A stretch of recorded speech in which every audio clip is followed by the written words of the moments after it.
आप देख रहे हैं शेयर बाजार लाइव। दो मेहमान हमारे साथ मौजूद हैं, सुनील जैन हैं और राकेश बंसल हैं। एसजेएक्स निफ्टी 6 अंकों पर अभी ट्रेड कर रहा है, लेकिन ब्रेक में जाने से पहले हमने कुछ मार्केट क्लोजिंग के बाद के अर्निंग्स पर बातचीत की और साथ ही ब्रोकरेज रिपोर्ट्स भी बताए। भारतीय एयरटेल के अर्निंग्स पर बात करेंगे, लेकिन क्विकली राकेश, वेदांता या फिर मेटल स्पेस से कोई एक स्टॉक अगर इंट्राडे ट्रेडिंग के लिए पिक करना हो तो आपकी रिकमेंडेशन क्या है?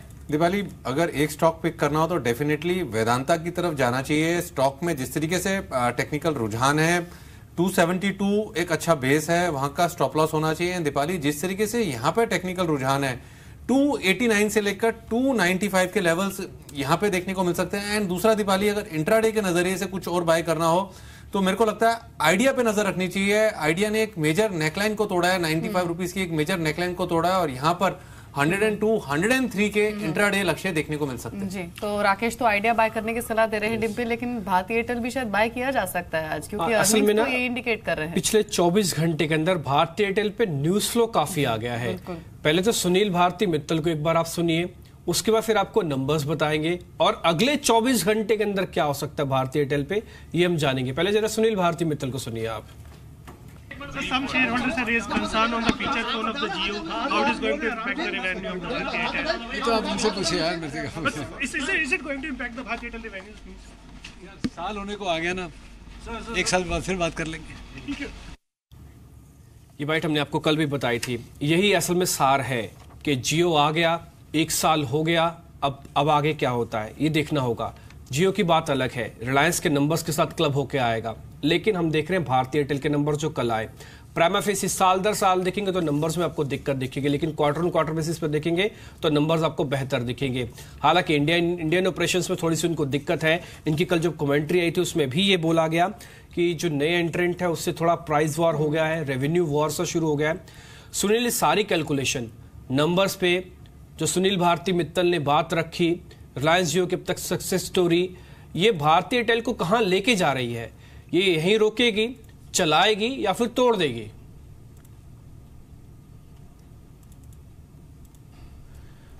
देखिए, भारती अगर आप स्ट्रक्चरली देखेंगे तो रिलायंस जियो के एंटर होने से थोड़ा पहले या इवन होने के बाद में कंसिस्टेंटली उनके आरपू गिरे जा रहे हैं और वही सेम ज़्यादा रिफ्लेक्ट हो रहा है उनकी एबिटा में। वेरेज अगर आप उसके रेवेन्यू देखेंगे कि वो होल्ड कर रहे हैं, तो कहाँ ना कहाँ वो नए कस्टमर अपनी पॉलिसीज़ के कारण गेन हो पा रहे हैं। तो उसी के कारण अगर आप देखेंगे तो भारती के स्टॉक ने आउट परफॉर्म किया। तो मुझे लगता है कि जो वर्ष था रिलायंस जियो का इम्पैक्ट का, वो ऑलरेडी प्राइस में है या ऑलरेडी जो उनके रिजल्ट में है। तो गोइंग फॉरवर्ड यहाँ से पॉसिबिलिटी है कि there could be some improvement from financial point of view. तो डायरेक्शन वाइज अब यहाँ पर मुझे लगता है कि बहुत ज़्यादा रिजल्ट डिक्लाइन की स्कोप नहीं है, यहाँ से इम्प्रूवमेंट आना चाहिए विद वॉल्यूम ग्रोथ। तो ओवरऑल डायरेक्शंस पॉजिटिव है, नो डाउट स्टॉक थोड़ा रनअप हुआ है, तो अगर कूल ऑफ होता है तो उस लेवल पे उसे देखा जा सकता है। तो लॉन्ग टर्म व्यू भारतीय एयरटेल पर सुनील का पॉजिटिव है। वो मानते हैं कि रिलायंस जियो इम्पैक्ट जो है वो फैक्टर्ड इन है इन लेवल्स पे, और वैसे भी इस क्वार्टर में highest ever subscriber base company ने रजिस्टर किया है। लेकिन डिम्पी, चलिए लॉन्ग टर्म व्यू तो पॉजिटिव मिल गया हमें सुनील का। आई रिमेंबर कल शो में जब हमारे साथ हेमंत ठुकराल मौजूद थे तो वो भी कह रहे थे कि डेरिवेटिव डेटा और टेक्निकल्स ये इंडिकेट कर रहे हैं कि टेलीकॉम स्टॉक शायद स्ट्रॉन्ग मोमेंटम अपना अगले कुछ सेशंस में कंटिन्यू करें। अब नंबर्स का सपोर्ट भी आ गया तो हो सकता है चले आज भारतीय एयरटेल। बिल्कुल, आज थोड़ा सा ध्यान रख के चलेगा। फर्स्ट हाफ में आपको शायद थोड़ा सा मोमेंटम इसमें देखने को मिल जाए ऑन द पॉजिटिव साइड। तो नंबर्स से Axis positive, Vedanta positive, Bharti Airtel positive, Asian Paints को लेकर थोड़ा सा दूर रहना है। एक कल नंबर्स भी बताए, एनालिसिस भी कर लिया, ट्रेड कैसे लेना है ये भी आपके सामने रख दिया। अब आ जाते हैं कुछ न्यूज फ्लो पे। NFL यानी कि नेशनल फर्टिलाइजर लिमिटेड का OFS आ गया। अब आप NSE की वेबसाइट खोलेंगे ना, आपको बड़े अक्षरों में, मोटे अक्षरों में OFS का दिख जाएगा डिटेल, जो कि अब खुलेगा। अब इसमें 7.5% का डिस्काउंट आया है। राकेश, ये डिस्काउंट जो आया ना 78 रुपए पे है और 72 रुपए का प्राइस आ गया, 7.5% का डिस्काउंट आ गया। ये खुलेगा तो गैप के साथ, उसके बाद क्या करना है ये जरा बता दिए। मैच ही होगा ना, 72 से नीचे जाएगा नहीं और 78 आने में थोड़ा सा समय ले लेगा, ऐसे ही समझे? देखिए डिम्पी, अक्सर हमने देखा है जब ऐसे follow on public issue stake sale की बात होती है तो स्टॉक में एक डिप आता है, बट वहीं पर एक बॉटम लगता है और एक अच्छी रैली कंटिन्यू होती है।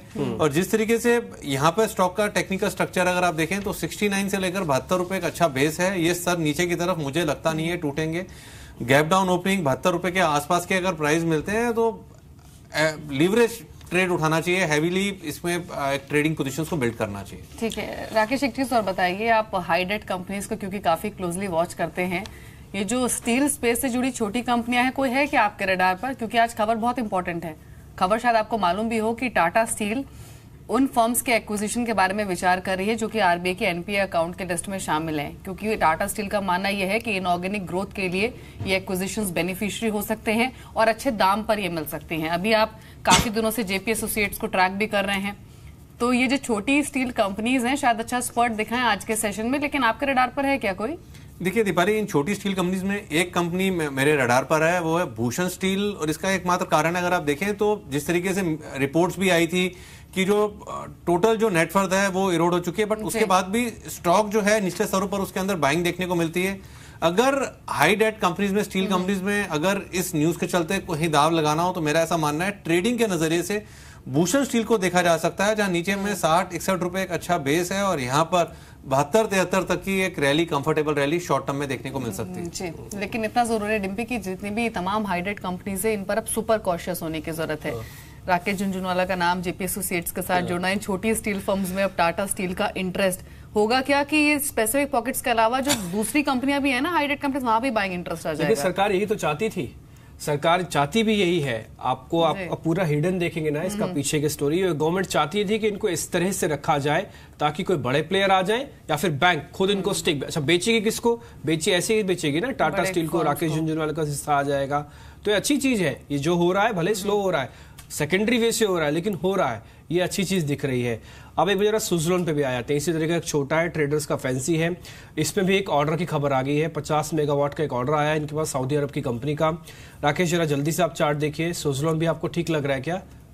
देखिए डिम्पी, जिस तरीके से सुजलॉन का टेक्निकल रुझान है, मुझे लगता है कि स्टॉक एक बेस बना रहा है, 18 रुपए के अराउंड एक बेस बना रहा है। इसने इस सीरीज की शुरुआत में भी चलने की कोशिश करी थी, बट ऊपर में रुक गया, एक रेंज में स्टक है। बायस मुझे पॉजिटिव लगता है। एक बार ये स्टॉक ऊपर में 19 रुपए 50 पैसे के ऊपर कंफर्टेबली निकलता है, तब एक बड़े अप ट्रेंड की शुरुआत होगी। तब मुझे लगता है 19 रुपए 50 पैसे की लाइन, डिसाइसिव लाइन को जब ये तोड़ के ऊपर की तरफ निकले तब बाय करना चाहिए। तब शॉर्ट टर्म में 22 रुपए के भाव देखने को मिल सकते हैं।